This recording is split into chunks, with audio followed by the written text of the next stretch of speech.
सौर मंडल में सूर्य और वो खगोलीय वस्तुएं सम्मिलित हैं जो इस मंडल में एक दूसरे से गुरुत्वाकर्षण बल द्वारा बंधे हैं। किसी तारे के इर्द गिर्द परिक्रमा करते हुई उन खगोलीय वस्तुओं के समूह को ग्रहीय मंडल कहा जाता है जो अन्य तारे न हों, जैसे कि ग्रह, बौने ग्रह, प्राकृतिक उपग्रह, क्षुद्र ग्रह, उल्का, धूमकेतु और खगोलीय धूल। हमारे सूरज और उसके ग्रहीय मंडल को मिलाकर हमारा सौर मंडल बनता है। इन पिंडों में 8 ग्रह, उनके 172 ज्ञात उपग्रह, 5 बौना ग्रह और अरबों छोटे पिंड शामिल हैं। सौर परिवार खोज और अन्वेषण। कुछ उल्लेखनीय अपवादों को छोड़कर मानवता को सौर मंडल का अस्तित्व जानने में कई हजार वर्ष लग गए। बाइबल के अनुसार पृथ्वी ब्रह्मांड का स्थिर केंद्र है और आकाश में घूमने वाली दिव्य या वायव्य वस्तुओं से स्पष्ट रूप में अलग है। लेकिन 140 ई में क्लाडियस टॉल्मी ने बताया, जेओसेंट्रिक अवधारणा के अनुसार, कि पृथ्वी ब्रह्मांड के केंद्र में है और सारे ग्रह पिंड इसकी परिक्रमा करते हैं। लेकिन कोpernicus ने 1543 में बताया कि सूर्य ब्रह्मांड के केंद्र में है और सारे ग्रह पिंड इसकी परिक्रमा करते हैं। संरचना और संयोजन। सौर मंडल सूर्य और उसकी परिक्रमा करते ग्रह, क्षुद्रग्रह और धूमकेतुओं से बना है। इसके केंद्र में सूर्य है और सबसे बाहरी सीमा पर वरुण ग्रह है। वरुण के परे यम, प्लूटो जैसे बौने ग्रहों के अतिरिक्त धूमकेतु भी आते हैं। धरती की आयु। सौर मंडल के अधिकांश ग्रहों की अपनी खुद की माध्यमिक प्रणाली है, जो प्राकृतिक उपग्रहों या चंद्रमाओं, जिनमें से 2 टाइटन और गैनीमीड, बुध ग्रह से बड़े हैं, द्वारा परिक्रमा की जा रही है, तथा बाहरी ग्रहों के मामले में ग्रहों के छल्लों द्वारा छोटे कणों के पतले बैंड जो उन्हें एक साथ कक्षा में स्थापित करते हैं। अधिकांश सबसे बड़े प्राकृतिक उपग्रह समकालिक घूर्णन में हैं, जिनमें से एक चेहरा स्थायी रूप से अपने मूल ग्रह की ओर ही रहता है। सूर्य अथवा सूरज सौर मंडल के केंद्र में स्थित एक जी श्रेणी का मुख्य अनुक्रम तारा है, जिसके इर्द गिर्द पृथ्वी और सौरमंडल के अन्य अवयव घूमते हैं। सूर्य हमारे सौर मंडल का सबसे बड़ा पिंड है, जिसमें हमारे पूरे सौर मंडल का 99.86% द्रव्यमान निहित है और उसका व्यास लगभग 13,90,000 किलोमीटर है, जो पृथ्वी से लगभग 109 गुना अधिक है। ऊर्जा का यह शक्तिशाली भंडार मुख्य रूप से हाइड्रोजन और हीलियम गैसों का एक विशाल गोला है। परमाणु विलय की प्रक्रिया द्वारा सूर्य अपने केंद्र में ऊर्जा पैदा करता है। सूर्य से निकली ऊर्जा का छोटा सा भाग ही पृथ्वी पर पहुंचता है, जिसमें से 15% अंतरिक्ष में परावर्तित हो जाता है। 30% पानी को भाप बनाने में काम आता है और बहुत सी ऊर्जा पेड़ पौधे समुद्र सोख लेते हैं। सौर वायु। मुख्य लेख। सौर वायु। सौर मंडल सौर वायु द्वारा बनाए गए एक बड़े बुलबुले से घिरा हुआ है, जिसे हीलियोस्फीयर कहते हैं। इस बुलबुले के अंदर सभी पदार्थ सूर्य द्वारा उत्सर्जित हैं। अत्यंत ज्यादा ऊर्जा वाले कण इस बुलबुले के अंदर हीलियोस्फीयर के बाहर से प्रवेश कर सकते हैं। किसी तारे के बाहरी वातावरण द्वारा उत्सर्जन किए गए आवेशित कणों की धारा को सौर वायु कहते हैं। सौर वायु विशेषकर अत्यधिक ऊर्जा वाले इलेक्ट्रॉन और प्रोटॉन से बनी होती है। इनकी ऊर्जा किसी तारे के गुरुत्व प्रभाव से बाहर जाने के लिए पर्याप्त होती है।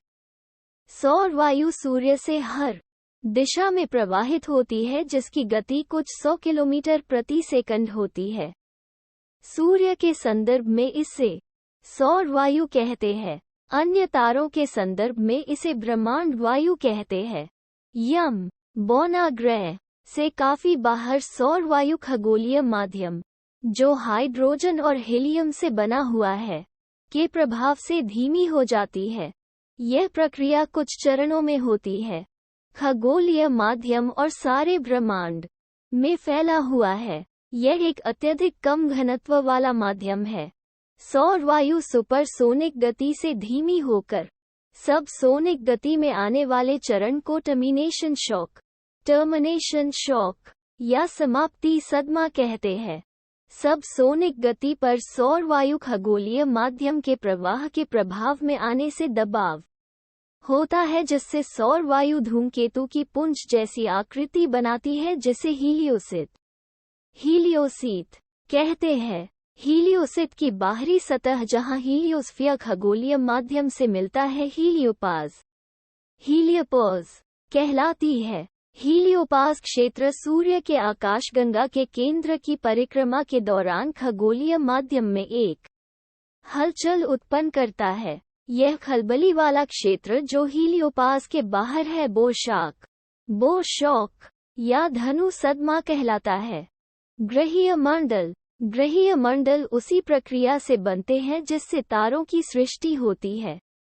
आधुनिक खगोलशास्त्र में माना जाता है कि जब अंतरिक्ष में कोई अणुओं का बादल गुरुत्वाकर्षण से सिमटने लगता है तो वह किसी तारे के इर्द गिर्द एक आदिग्रह चक्र प्रोटोप्लैनेटरी डिस्क बना देता है। पहले अणु जमा होकर धूल के कण बना देते हैं, फिर कण मिलकर डले बन जाते हैं।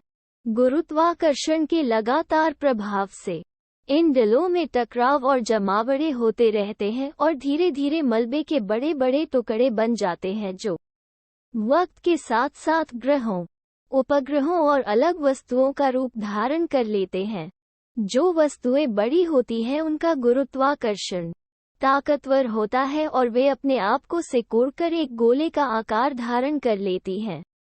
किसी ग्रहीय मंडल के सृजन के पहले चरणों में यह ग्रह और उपग्रह कभी कभी आपस में टकरा भी जाते हैं, जिससे कभी तो वो खंडित हो जाते हैं और कभी जुड़कर और बड़े हो जाते हैं।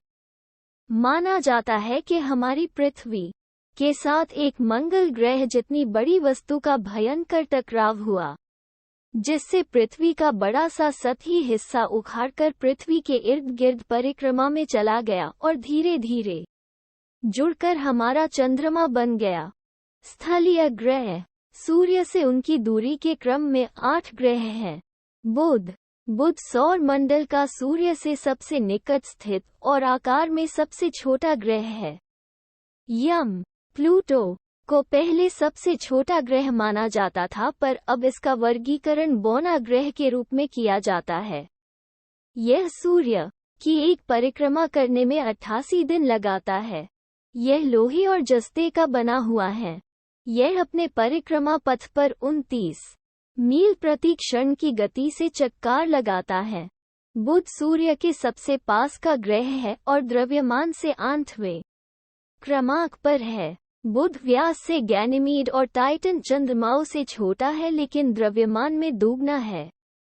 इसका एक भी उपग्रह नहीं है। ग्रह पथ 5,79,10,000 किलोमीटर 0.38 खगोलीय इकाई। सूर्य से व्यास 4,880 किलोमीटर। द्रव्यमान 3.30 गुना 10 की घात 23 किग्रा। यहाँ दिन अति गर्म हो रातें बर्फीली होती है। इसका तापांतर सभी ग्रहों में सबसे अधिक 600 डिग्री सेल्सियस है। इसका तापमान रात में -173 डिग्री है, वह दिन में 427 डिग्री हो जाता है। शुक्र